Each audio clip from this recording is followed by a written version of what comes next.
But Armin, we have in our studios. That's right. Delmi Novella from the Chamber of Commerce, and Delmi is like family. Yeah.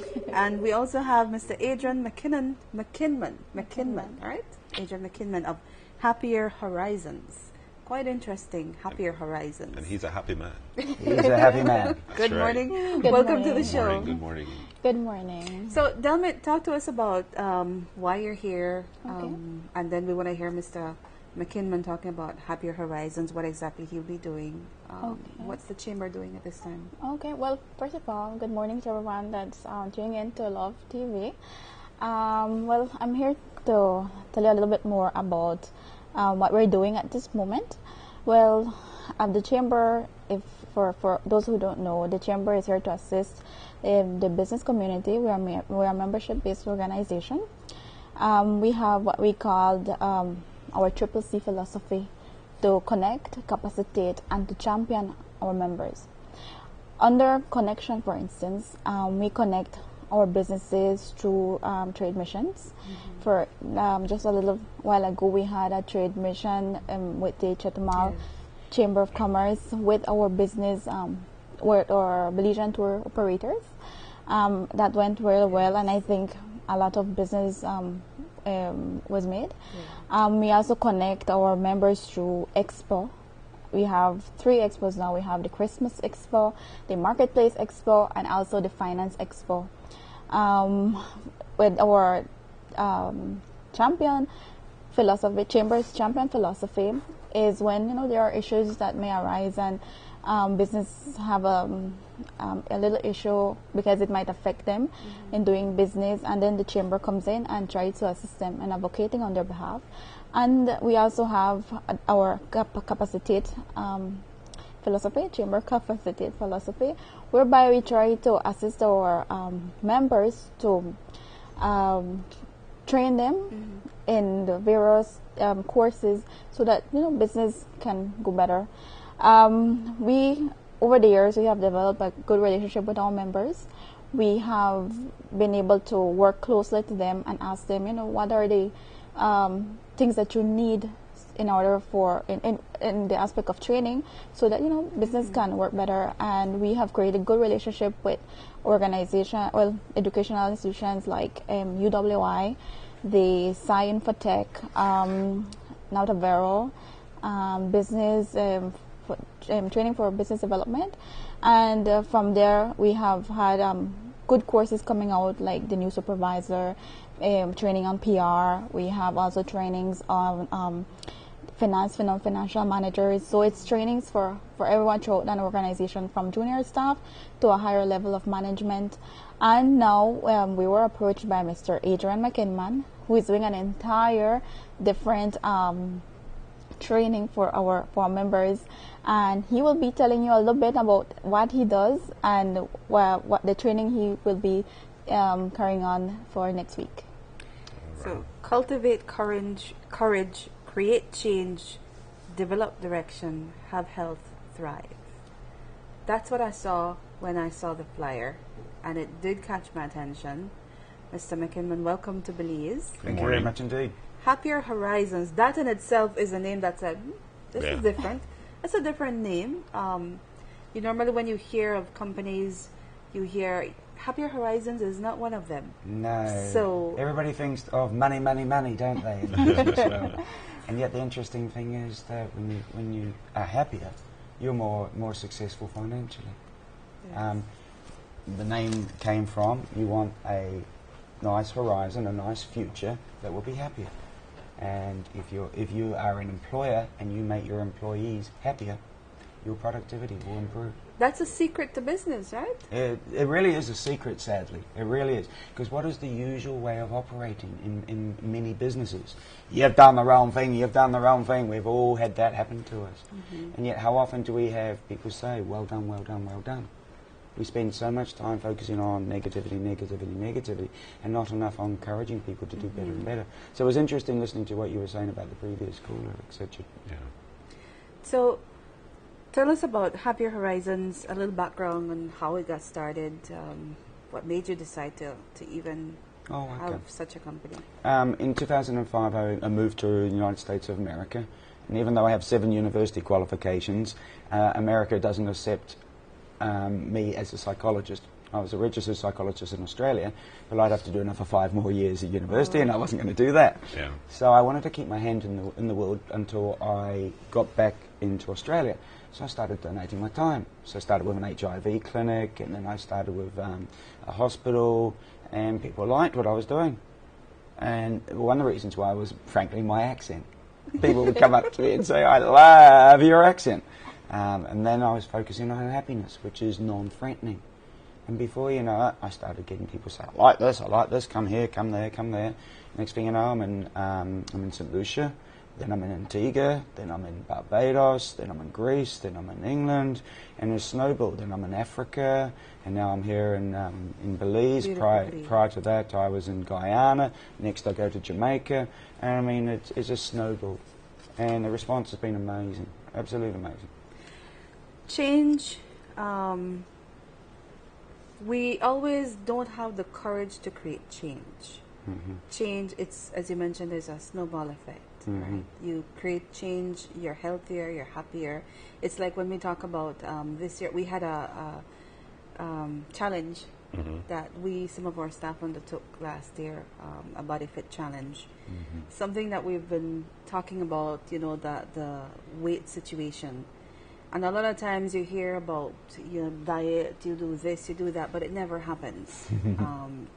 And one of the things that we did was we undertook this challenge to do this change in our weight. And I think it helped because since then we've become much more healthier, Mm-hmm. and it's continuing in a way, but it starts first with the willingness to make the change. And it's sometimes we're afraid of change, especially we always talk in our country that we don't like change. As a people, we don't like change. Mm-hmm. It's something that we as Belizeans, we tend to resist. Mm-hmm. But change is good. Very few people like change. Almost everybody hates doing this. Cover your eyes and to start walking. It's scary because after a few steps, all of a sudden we start to worry that we're going to get hurt, and we slow our steps down, we make our steps smaller. Before you know it, we've taken our hand away from our eyes. It's scary. We like to be able to predict what the future will be, and we will do even crazy things if at least we can predict what the future will be. And it's very sad that we limit ourselves so much. We have 6 to 7 billion people on this planet who can do amazing things if they tried. But the thing that stops them usually isn't money, isn't resources, isn't ideas. It's our fear that we are going so far outside our comfort zone. It's just too scary for us. And yet we can, as I say, we can do such amazing things when we really try. Yeah, in these sessions, what do you tell? How do you achieve happiness? I teach very complex stuff Mm-hmm. in very simple ways. For instance, may I have your hand? Thank you, buddy. Oh yeah, now what I want you to do is turn your thumb down. Well, actually, we might do it. Use this hand here. Okay. Your thumb down and your fingers up. All right? Yeah, there you go. That's a thumb and a half, eh? N-O-I-S-E. Noise. N-O-I-S-E. That's your neuroticism. You want to get rid of it. Neuroticism is anxiety, worry. O is optimism.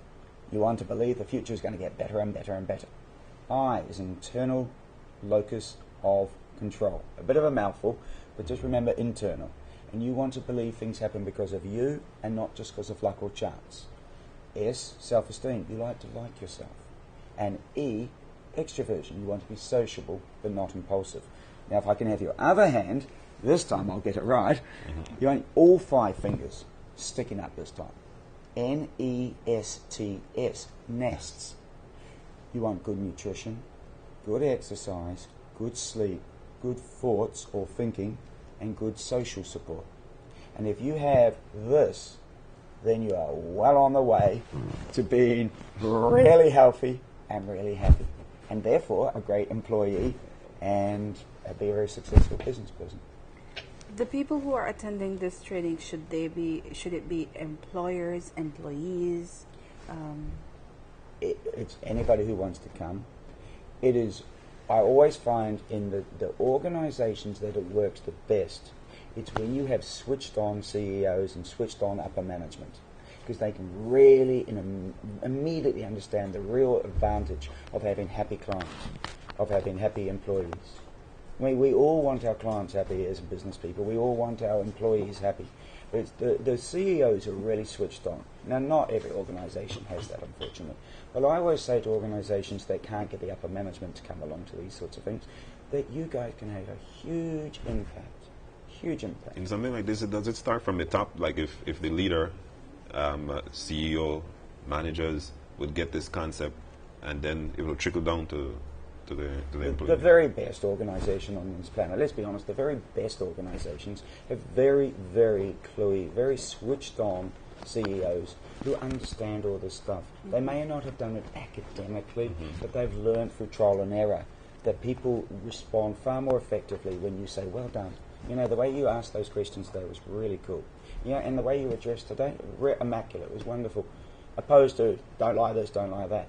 The people in the very best organisations, they understand this. But unfortunately, in many organisations, you can't get people from the upper management to come along to things like this because they just don't get it.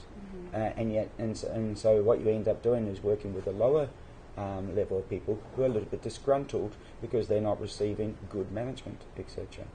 But anybody can turn around. Anybody can learn these techniques. Adrian, you mentioned different places you have been. What's the effect of different cultures affecting happiness? Like Belizeans tend to be like, I mean, we're laid back and we're cool, you know, and different parts of where you've been might be different.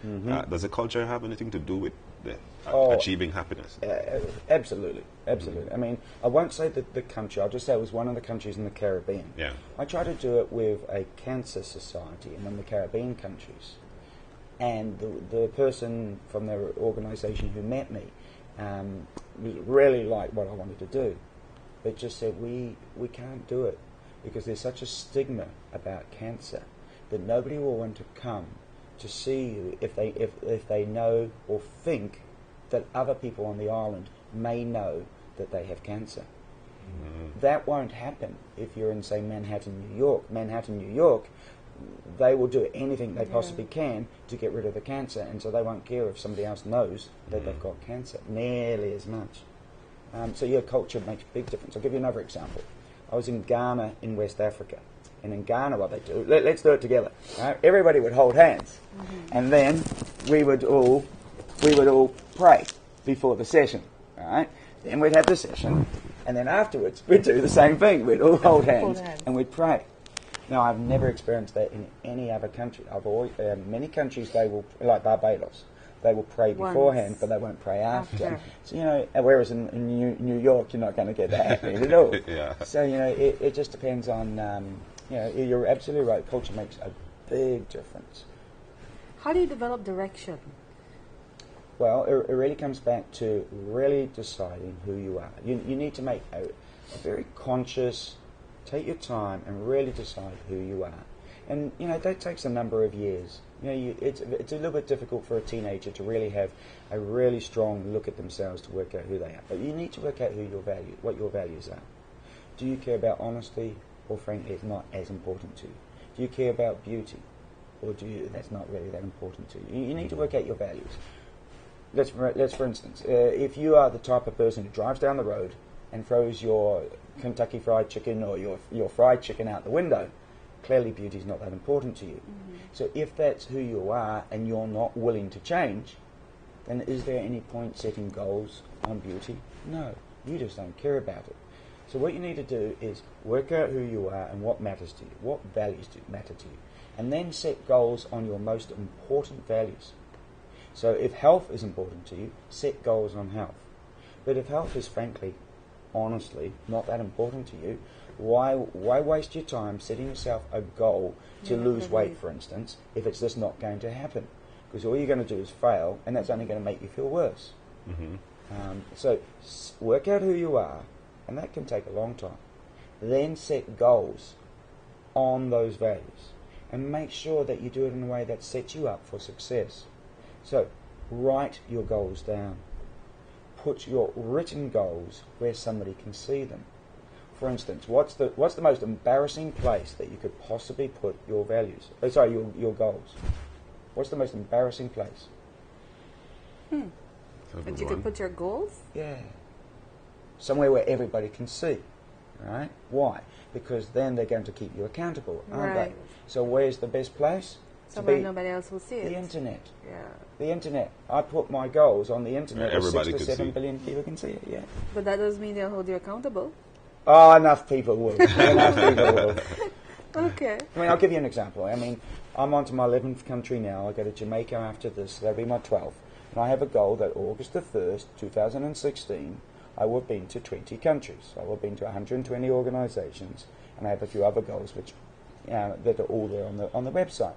By putting a date, I'm more likely to do it. And by putting a date, a number of people all around the world are going to email me on that day and say, did you achieve it? You know, if you really care about these things, put a date, put a number beside it. How many, in my case, how many countries I'm going to see. So I write 20. I don't write many countries.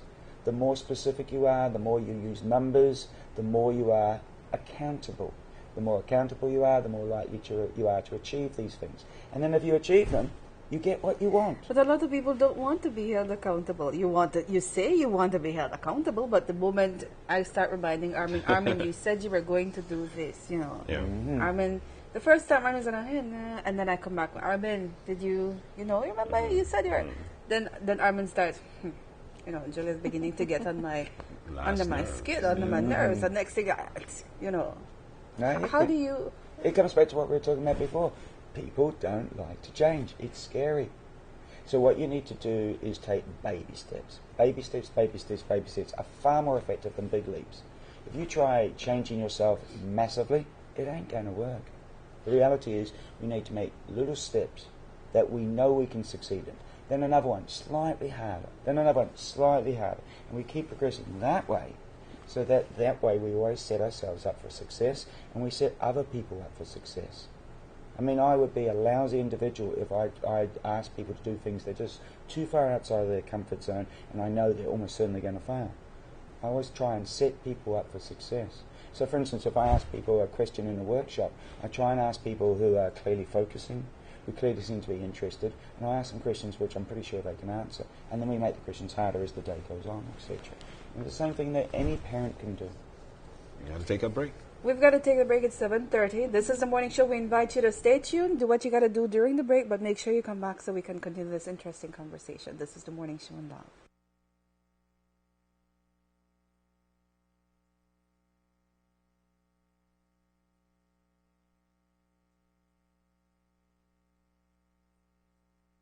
It's now 7:30. This time check is brought to you by Love Television, highlighting all things Belizean.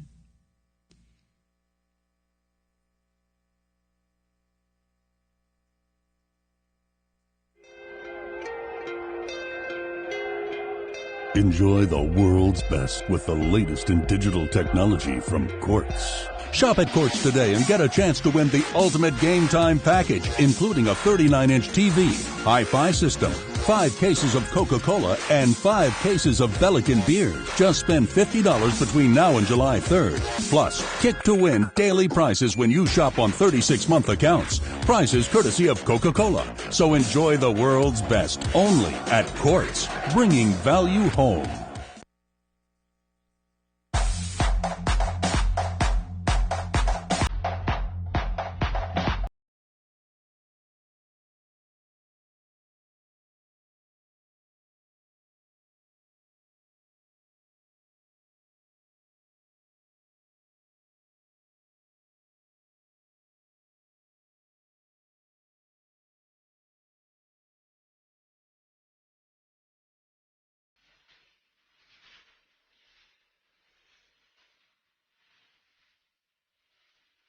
Life's a party. Roam on. Digicel's prepaid international roaming is here. Just text roam on to 777 and keep your party connected wherever you roam.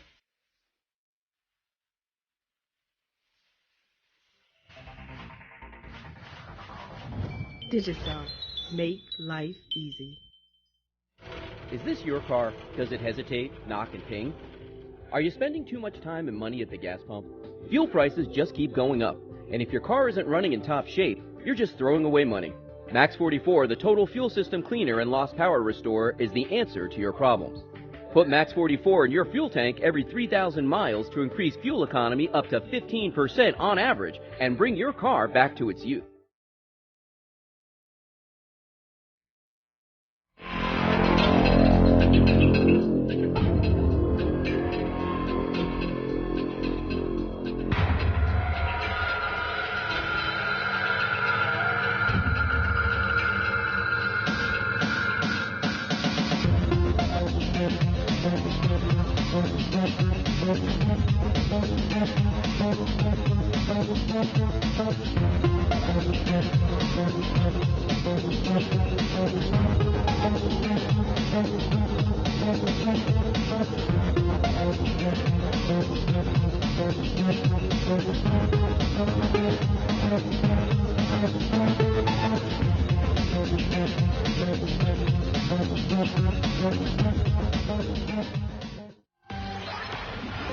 Hard-working, curious, persistent, good writing skills, good communication skills, guts, competitive spirit.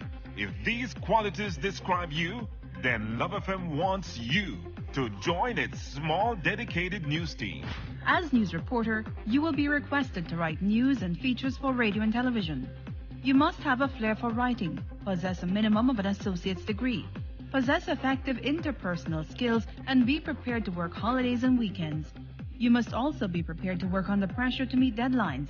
You must be genuinely interested in news and current affairs and have a broad knowledge of local and regional issues.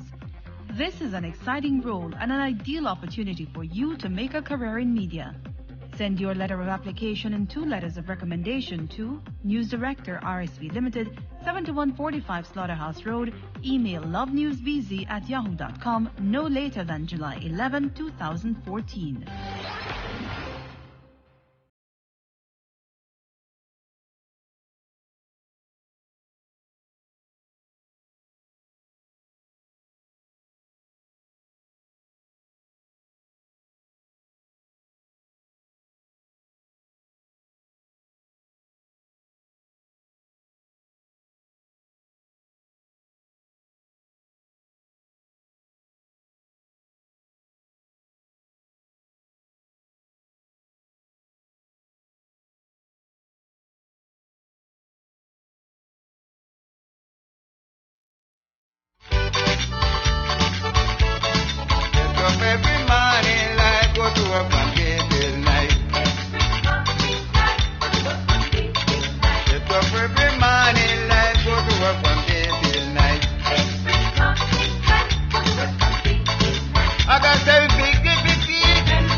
This is the morning show on Love at 7:36 on a beautiful Thursday, Armin. Yeah, it is. You turned on your television just now and you saw Armin and like... Yeah, well, he did, yeah. Yeah. Armin is filling in But today, I'm but here- it's always you know a why I'm pleasure here? having you, Armin. Because we're talking about being happy, and That's right. I'm happy to be here. That's right. You know, it's a That's happy right. day, happy Thursday. Mm-hmm. And we have in our studios, we have Delmi Novello of the Chamber of Commerce and Industry, and we have Mr. Adrian McInman, right? From Australia. From Australia, talking to us about finding happiness. The exact words: cultivating courage, creating change. I guess you cultivate the courage to create the change. There you go. To develop a direction, have health, and thrive. Right? There you go. And ultimately thrive and be happy and have a great life. And be happy. Talking about happiness, it's said that you do what you love and you will make money. Making money doesn't necessarily mean being happy. You find that a lot of young people today, they just want to make money because they feel that if you make money, you have this, you have that, and you're going to be happy. Having money does not necessarily mean being happy. Right? Absolutely, absolutely. There's been more research done on looking at the link between happiness and wealth.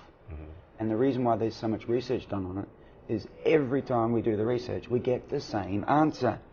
And nobody likes the answer. There is no correlation of any meaning between wealth and happiness. There's a lot of research that shows that actually you'll become less happy. If you win the lottery, you win lotto, 6 months from now, you'll be 5% less happy and you'll be 5% more tense. Your body will be more tense. We've got this idea that the American dream is a wonderful thing, make a whole lot of money and we can be happier. And it's simply not true. But I can assure you, it's the hardest thing for people to accept.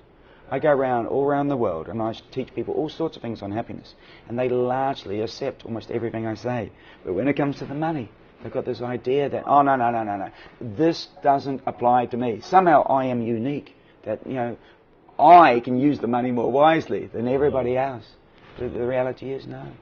Yeah, and now, if you are below the poverty line, if you do not have shelter, if you do not have food or water or whatever, then of course it's very difficult to be happy. But once your basic needs are taken care of, then frankly, any extra money isn't going to make you that much happier.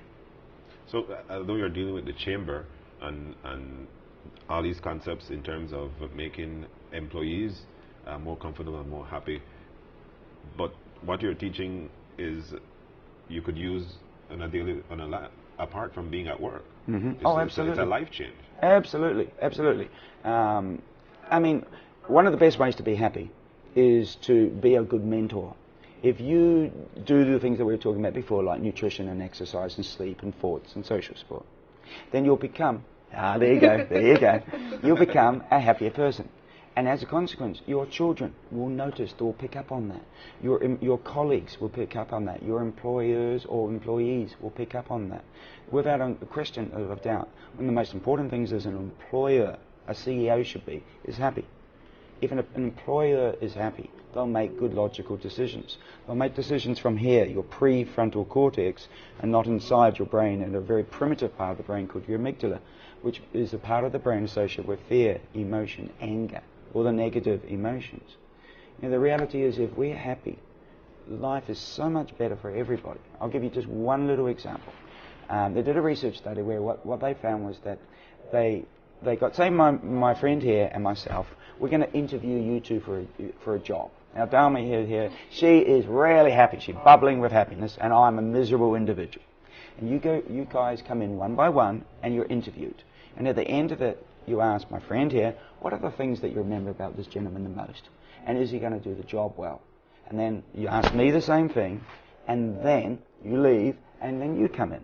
And we do the same thing. We do the interview, then we ask each other, what are the things we remember about each other? Are you going to do the job well? And what do you find? You find the very happy person remembers all these good qualities about you. You'll be a smile, your warm, generous nature. And then when you ask, is he going to do the job well? Oh yeah, he's going to be superb. But then you ask the miserable, unhappy Adrian, what are the good things you remember about it? And I don't remember, frankly, virtually anything. And do I think you're going to do the job well? No. So, happiness is really powerful. Yeah. And employers might be saying, well, so what? Okay, so I might not choose the right person, but so really what? Well, I'll give you just one other study. All right? What they got people to do was split them up randomly into two groups. You guys, us two, think happy thoughts for 5 little minutes, 300 seconds. The time it takes to warm up the car if you're in a place like New York where the winter is. And then you guys think unhappy thoughts just for 5 little minutes. And then at the end of all that, we're all given a piece of paper with one little question. Write down all the aches and pains in your body. And who writes down all the aches and pains? The people who thought unhappy thoughts for little 5 minutes. It only takes 5 minutes, and you can have a big impact on somebody. But it actually takes even less time. I'll give you one of my favourite studies is smiling. Everybody can smile, right? Right? Well, sometimes I wonder. Yes.